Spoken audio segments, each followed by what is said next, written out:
Some things that have happened since I've known your work have been crazy in a scary feeling way. Well, because And coming into your power is always a little exhilarating. In other words, when you first catch glimpses that the entire universe is cued to assist you in things, sometimes that power, that feeling of empowerment is a little heady. In other words, we get that, but get used to it. Get used to things working out for you. Get used to good ideas flowing to you. Get used to good timing and right place at right time. Get used to that. That's what's natural. The other's what's often weird. this is special. I trust you, but I don't need to be scared. Like, I used to be like, oh, I'm crazy, and I liked myself for being crazy because it was fun, it was innocent. But now I have. Do you know what the definition of crazy is? Crazy is following one's own guidance when the population at large wants you to follow the conditions that they have laid out for you. We teach crazy. So I can speak about it emotionally. Really negative emotions that I'm talking myself into a hole, I think. And smart enough to know it. Yeah. Guidance. But there's nothing you need to warn me about. No reason to warn you. You're understanding this. You're on the right path. You know what you're doing. Okay. Nothing's going wrong. You're getting clearer every day. We find you completely healthy in all ways that are important. There isn't anything that you need to do differently. You have a basis of understanding. Just keep applying it. The encouragement that we would give to you is lighten up on yourself and try not to be so introspective through the eyes of others, because everybody else has got a distorted point of view of you, and not because they don't care, but just because nobody else has the tools. Nobody else knows who you are coming in. Nobody else knows what your vortex now is. Nobody else knows what your path of least resistance is. Only you know, and only you can feel it, you see. So trust yourself. You can. You can. Okay. Yeah. And we have many more hours together. And so what we gave you just now was perfect for where you are right now in relationship to your receptive mode. And in all of the hours that follow, we will be keeping you in mind as we are offering emphasis, and you will feel it. You will know when we are giving you something specific to add to the piece that you've already got. Okay, good. This is going to be a transformational 2 days for you. Great. Because that's when I get really lost sometimes, is when I'm like, I apply things that aren't meant for me to me, or maybe vice versa, and then I just get a little bit lost. And so that was helpful. How do you know you're found if you're not sometimes lost? Right. In other words, that's all part of figuring it out. So you're never off your path. You're never off your path, so you're never lost. Just sometimes you're pointed in the wrong direction on your path, but you're never off your path. And after a while, it gets really clear which is upstream and which is downstream, or which is more resistance and which is less resistance. So this isn't as hard. All of you are going to find this so much easier now that you're understanding about emotions and allowing and path. It's close to impossible. In fact, we are blunt and willing and wanting to say it is impossible to guide yourself effectively by trying to study enough conditions of life that others are presenting to you and making right choices just based upon the conditions that they want you to choose through multiple choice. You cannot possibly do it. If you take your emotions out of the equation, you are lost. Everyone is, but you're not. You are the least lost person that we've ever interacted with, because you feel your emotions in a very strong way. But you second guess those emotions because most everybody around you doesn't know about that. And so they want you to be more like them and not be so feeling and not be emotional and not care about how you feel. We don't want to sound unkind to anybody, but almost everybody would rather that you do what they need you to do so that they can feel better than that you do what you do so that you can feel better. It's just sort of a function of the way people are, because most people are living conditionally, and it's a rarefied atmosphere who understands law of attraction and point of attraction. It's a rarefied atmosphere who are masters of creation, you see, and you are among them. So just relax and enjoy the unfolding. Yeah. Thank you. Yeah.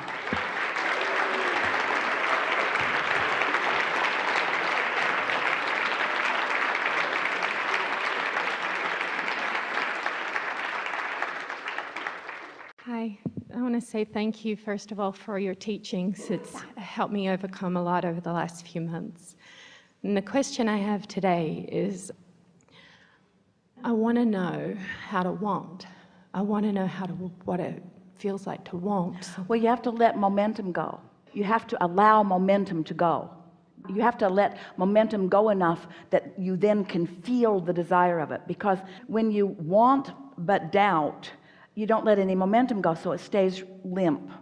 And when you want and doubt, you don't let the momentum go, so it feels limp. But when you want and want and want and want and want and want, pretty soon the momentum goes, and then you describe it as true desire. Well, what happens is that when I feel I get into alignment, I tend not to care, like I tend not to want anything. But when I'm out of alignment, I've known before that I've wanted something so bad that in the end I just don't want it anymore because it's probably gone on too long or something. But then I get myself back into the vortex, and sometimes it... But here's the powerful thing that you just said. In my wanting something that I haven't figured out how to align with, I feel uncomfortable, and I don't want to feel uncomfortable. And we say, that means you're following the path of least resistance. So the most important part you've already figured out. I don't want to be disappointed. I don't want to want something and not get it. But here is something that you have never considered. We've not talked about this in the powerful way that we're going to talk about it right now.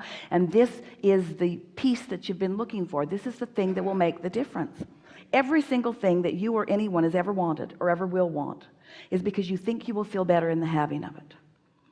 But when you are wanting a condition, an object or a condition, and you haven't done the vibrational work, you just can't get there. And so that's why after a while you sort of give up on wanting. It would be like saying, I'm going to go to Atlanta from here. Which direction is Atlanta from here? Atlanta is south of Asheville. Well, I'm not going south. I'm going north. Because I've heard that the earth is round. And I know that if I persevere, I'm going to do it my way.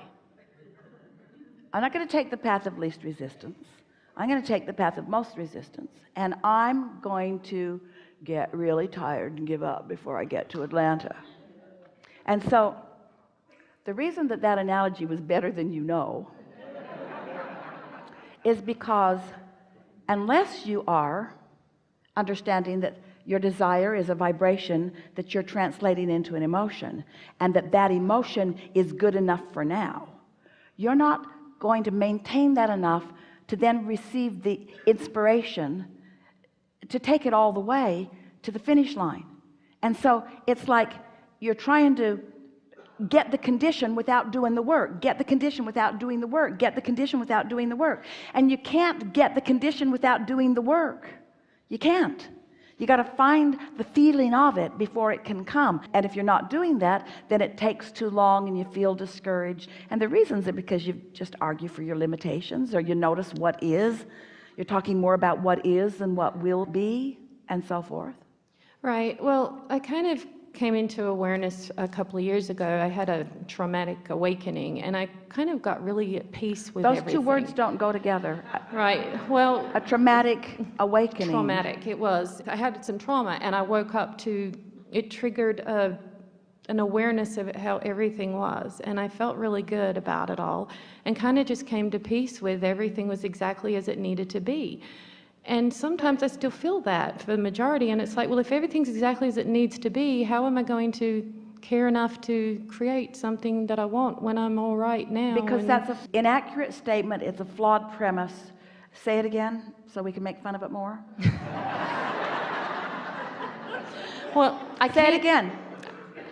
I had a traumatic... No, say the part about everything is what? Everything as is... it needs to be. Everything is as it needs to be, which says, I'm done, and you're not. You're eternal. Which Right. says, there's no more for me to attract. That's exactly how I feel, and I think, how in the world am I going to be knowing that for the next 40 years of this life when I feel like everything's as it needs to be, so it doesn't need to be any different? But Don't know how to want it to be. So if everything is as it needs to be, so we have some questions for you. Are you outrageously happy? I'm okay. Not even close. Not even close. So everything is not even close to as it needs to be, Okay. or as it should be. In other words, do you have constant clarity? Not even close. Not even close. Are you laughing all the time? Are you having a really good time? Does life feel adventurous to you? Everything's not even close to how it needs to be. Right. So what you're saying is, I really didn't want to admit that everything's not as it needs to be because I don't know how to get there. Right. And I don't want to fail. Right. The days that I try to get there and do all the work in the morning, sometimes it takes me to 3 o'clock in the afternoon. The days I try to get there, going about it in the wrong way, just confirm the fact that I can't get there. So where is it that you're trying to get? To a condition or to an emotion? It's to an emotion. To a condition, because if you were trying to get to an emotion, you'd get there. Okay. So you're trying to get conditions to change so that you can feel better. And you don't even... Right. Yeah. Yeah. Yeah. And that's backwards. Yeah. So you'll hear a lot as we're moving forward. You'll hear everything that you are wanting to hear.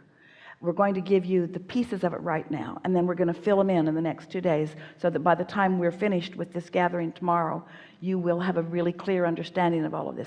This is the outline of the pieces that we're going to be giving you.